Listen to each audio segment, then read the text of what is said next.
We are trained, from childhood, to seek answers outside ourselves, to ask, to study, to move constantly toward some imagined destination.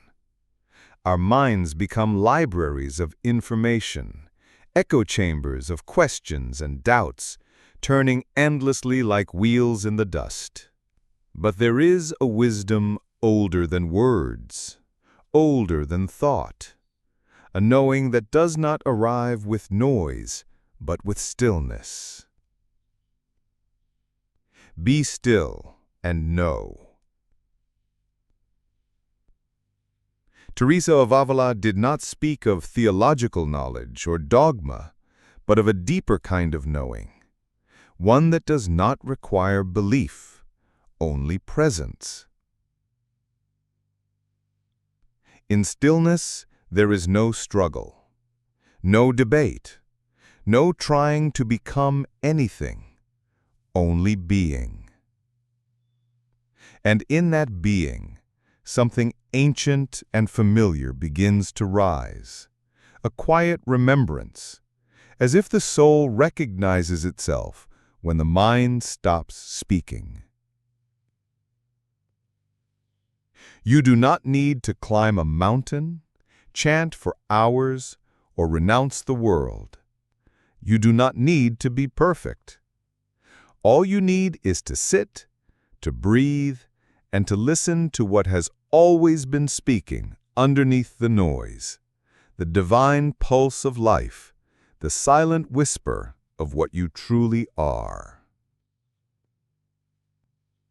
Silence is not empty. It is the fullness without form. It is the space where presence blooms, and where presence is, God is. The mind seeks concepts, but the heart, when quiet, knows without learning. It receives the divine not as theory, but as experience. Like the warmth of sunlight on your skin, no one needs to explain it. You feel it, and that is enough. So what happens when we stop reaching for understanding and simply abide in the stillness? A shift, a falling away. The boundaries of the self soften, the tension in the chest begins to dissolve, and the great mystery, which once felt so far, begins to hum gently within us. Stillness is not inaction. It is attention, a sacred attention. And through it, we begin to see, not with the eyes, but with the soul.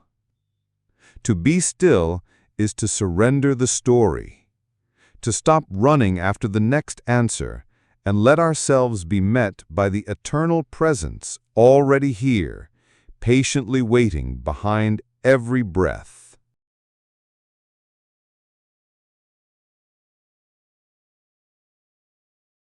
When the mind is still, even for a moment, it becomes a mirror. In that clarity, we begin to see not just reflections of our fears and longings, but the essence behind them, the silent presence that has never been disturbed. Teresa of Ávila knew this well. In her writings, she spoke not of striving toward God, but of returning to a stillness where He already dwells. She described the soul as a vast interior castle with many rooms, and at the center, silence, presence, and divine intimacy. But modern life moves in the opposite direction. It encourages movement, noise, stimulation.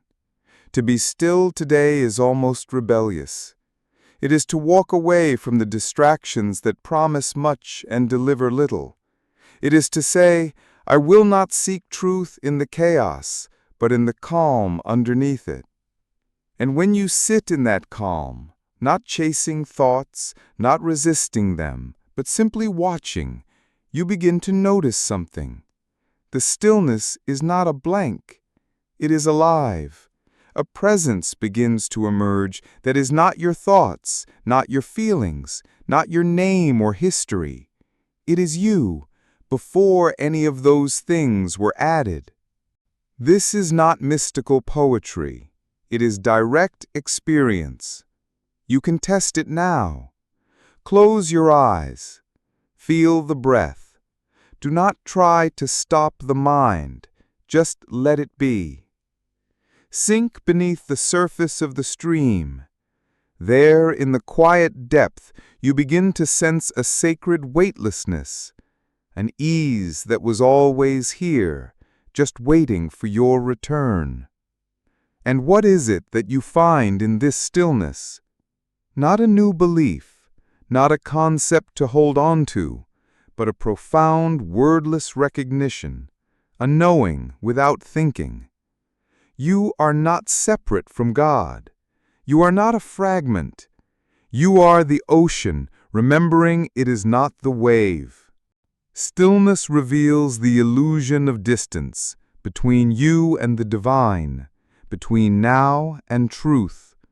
In its quiet grace, all seeking dissolves. This is why silence has always been the language of mystics, not because they had nothing to say, but because they had touched something that words could never hold. They realized, in the deepest truth, there is nothing to explain. There is only presence and the peace that comes with it.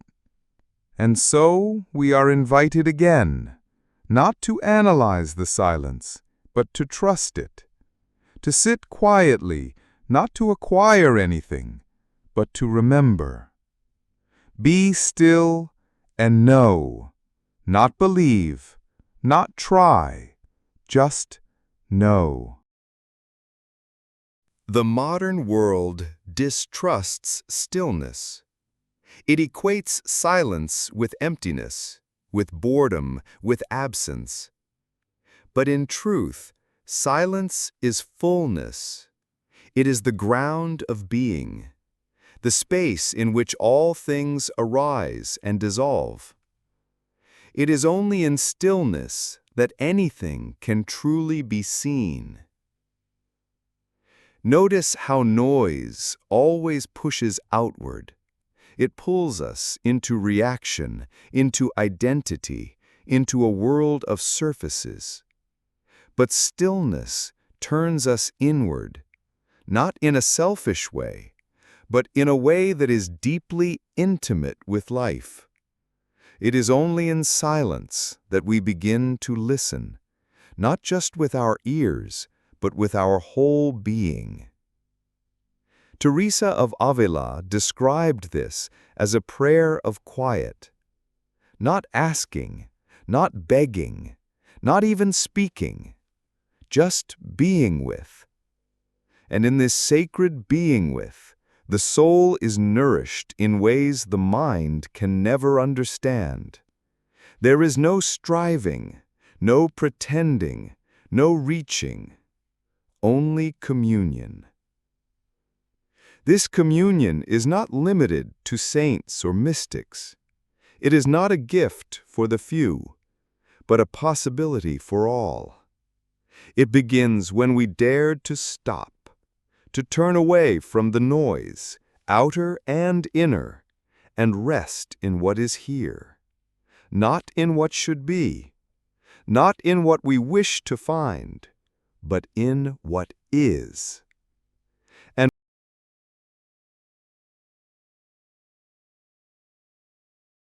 in the deep stillness of your being, something begins to soften. The edges of identity blur. The grasping of thought loosens. And what remains is pure awareness, simple and undisturbed. In this space, you are no longer the seeker, no longer the one who needs to know, or become, or be saved. You are simply here, aware of awareness itself. This is not an intellectual realization. It is not about believing in something new or adopting a spiritual idea. It is about the direct taste of presence, without interference. And in that presence, everything unnecessary falls away. You don't need to explain it. You don't need to hold on to it. It holds you. The divine is not found in the pages of ancient texts alone, nor in the rituals passed down through time. These can point the way, but they are not the destination. The true temple is silence. The true prayer is being. The true knowing is the absence of striving.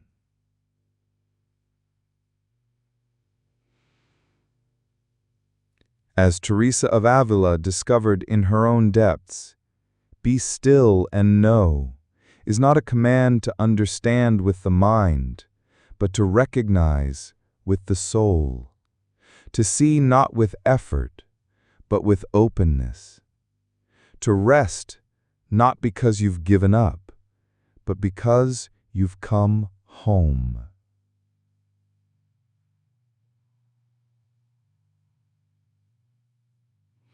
The world teaches us to chase achievement, pleasure, even enlightenment. But the soul has no interest in chasing. It only wants truth. And truth is not something you find. It is something you stop covering.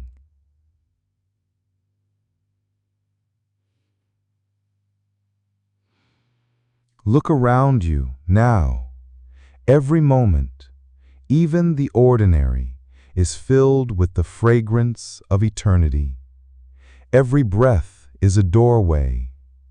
Every silence is sacred if you are willing to listen without expectation.